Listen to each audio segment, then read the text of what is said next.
Salut l'équipe, j'espère que vous allez bien. Avant de commencer cette vidéo, je vous invite à rejoindre le Discord dans le lien ci-dessous. Et puis voilà, n'hésitez pas à vous abonner.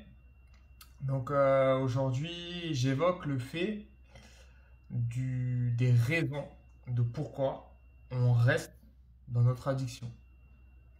Paris sportif, à la drogue, au casino, enfin toutes sortes d'addictions. Alors moi, j'ai essayé de comprendre, hein. C'est parce que quand tu veux sortir de l'addiction, il faut que tu t'essayes de comprendre. Et la première chose que j'évoquerai, moi, je pense, c'est la petite voix qu'on a tous dans notre tête. Cette petite voix qui te dit, allez, vas-y, joue. Ou vas-y, juste une dernière fois. Ou voilà, cette fois, c'est la bonne. Alors cette petite voix, c'est une raison pour laquelle tu vas jouer. Et moi, je vais te répondre que cette petite voix, il faut que tu la nommes. Il faut que tu la nommes. Et moi, je l'ai nommée, je lui ai donné un prénom. Et chaque fois qu'elle me vient à l'esprit, je l'ai surnommée Mélissandre. Donc Mélissandre, je lui dis, Mélissandre, non, aujourd'hui, non. Aujourd'hui, j'ai pas envie de jouer, Mélissandre. Mélissandre, c'est pas toi qui décide. C'est moi qui ai le contrôle. Ce n'est pas toi. Je suis maître de mes gestes, de mes faits et gestes. Et quand je nomme cette petite voix Mélissandre, quand je lui donne un prénom, bizarrement, j'ai l'impression que je parle à quelqu'un. Et vu que je suis de nature, si vous voulez, à répondre à quelqu'un ou faire mentir la personne quand elle me dit quelque chose de négatif, lui prouver le contraire, et ben cette petite voix, j'arrive à la faire taire. Donc ça, c'est ma petite astuce. Après, on reste dans notre addiction parce qu'on a un non-contrôle, on va dire, de nos émotions. Moi, je suis quelqu'un de super émotif, qui garde beaucoup en soi. Tous les événements, on va dire, de la vie, je vais les garder en moi et je vais pas les extérioriser. Et ça, c'est une très mauvaise chose. C'est ce qui nous a poussé, je pense, à l'addiction même, qui nous a renfermés dans l'addiction. Le trop-plein qu'on a en nous, il va falloir qu'on l'explose. Il va falloir qu'on l'explose et qu'on l'expose peut-être aussi. Et moi, la solution que j'ai mis en place, c'est d'écrire. Je tiens un journal intime. Chaque jour, j'essaie d'être régulier. J'écris et je pose. Voilà, je pose ce que j'ai fait de ma journée, que ce soit des émotions négatives ou des bonnes émotions, et je note. Et j'essaie vraiment de toujours. Il y a beaucoup de négatifs et ça fait du bien de vider le négatif. Parce que voilà, on est quand même dans un climat assez anxiogène. Euh, Ça fait du bien, mais j'essaie quand même de finir sur une note positive. À la fin de mon écriture, je dis voilà, il y a quand même ça qui a été bon, je suis quand même fier de moi, j'ai quand même fait ça. Et ça, pour moi, ça fait du bien de pouvoir mettre des mots sur des émotions. Après, vous pouvez aller voir un spécialiste, hein, pardon, que ce soit un psychologue, vous pouvez en parler autour de vous. Mais moi, ma solution la plus simple, ça a été de venir en parler sur un journal intime. D'en parler, j'en parle aussi sur le Discord de temps en temps. Donc voilà. Je pense que également, ce qui nous fait rester dans cette addiction, c'est le manque, on va dire, de dopamine. Parce que quoi qu'on dise, quand on joue, on a de la dopamine. Quand on fume une cigarette, bah, il y a cette dopamine dans le cerveau qui nous donne du bien-être. Et je pense que ce manque de dopamine, bah, il peut se faire ressentir physiquement au bout d'un moment.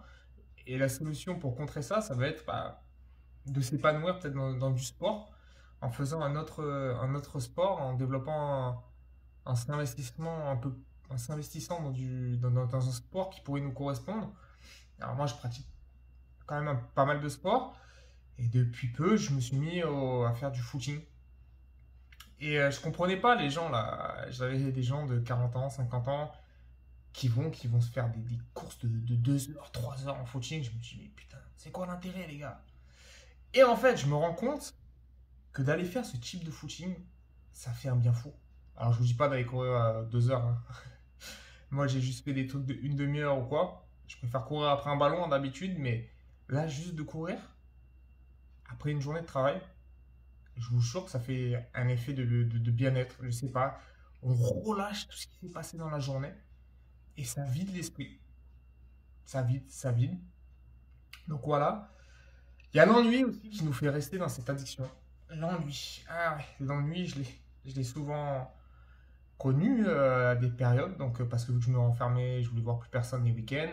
Et les week-ends, c'était les matchs de foot, les matchs de tennis. Pareil, c'était parfait, donc j'avais que ça à foutre, entre guillemets. Et bah, la réponse, ça va être de trouver une occupation. On a bien eu une passion avant les paris sportifs. Avant notre addiction, il y avait bien une passion qui nous comblait avant. Il faut s'en souvenir ou il faut trouver autre chose. Il faut trouver autre chose, que ce soit de la peinture, de la lecture, que ce soit des choses autres. Il faut retrouver une occupation parce que il faut comprendre que la vie, en fait, c'est pas les paris sportifs. C'est pas que du consumérisme. Parce qu'avec notre société, voilà, en fait, si, t'as rien, si tu fais pas, si tu consommes pas, t'es rien ou je ne sais quoi. Non, il y a des choses que tu peux faire, créer par toi-même, des petits trucs et donc tu peux être fier. Donc voilà, il faut que tu trouves une autre passion pour essayer de combler le temps. Et puis voilà. Et après, je pense qu'on reste dans l'addiction pour combler notre souffrance. Ça rejoint un peu le fait du non-contrôle des émotions. Mais je pense qu'on a tous, on est addict parce qu'on a subi un traumatisme, une souffrance, que ce soit dans l'enfance, que ce soit un peu plus tard. Et on n'a jamais osé en parler, ou on la garde en soi et on réfute, on ne veut pas l'accepter ou on ne cherche pas à la comprendre. Et ben il y a un gros travail à faire de compréhension. Alors là, ça peut être accompagné par un psychologue, mais moi j'ai horreur de ça parce que c'est avoué être faible dans ma tête. C'est stupide comme raisonnement de ma part. Mais voilà, c'est vraiment, on joue pour combler une souffrance aussi. Il faut comprendre quelle est cette souffrance. Quelle est. Voilà, moi je pense que j'ai été, par exemple, surprotégé quand j'étais enfant par mes parents. Mais en même temps, à l'école, j'étais une victime par les autres. Donc, il y a tout un travail à faire pour comprendre pourquoi on en est arrivé là. Et puis voilà, et tout simplement, vous allez voir qu'au fur et à mesure, vous allez être en paix avec vous-même. Si vous commencez à comprendre certaines choses sur vous, vous allez être au fur et à mesure en paix. Et puis au fur et à mesure, l'envie de jouer disparaîtra et vous vous rendrez compte que plus jamais, parce que ça a été une connerie en fait. Ça a été une connerie. Il ne faut pas s'en mettre sur le dos, parce qu'en final, cette addiction vous a permis de revoir qui vous êtes vraiment en fait. Vous vous êtes perdu de vue, mais vous vous retrouvez, et encore mieux, vous vous retrouvez encore plus, et vous faites un travail sur vous que la plupart des gens ne font pas. Et au final, il faut prendre conscience que cette addiction, ça peut devenir une force. Donc voilà, n'hésitez pas à lâcher vos commentaires, à lâcher vos impressions, et puis je vous dis à très vite. Merci.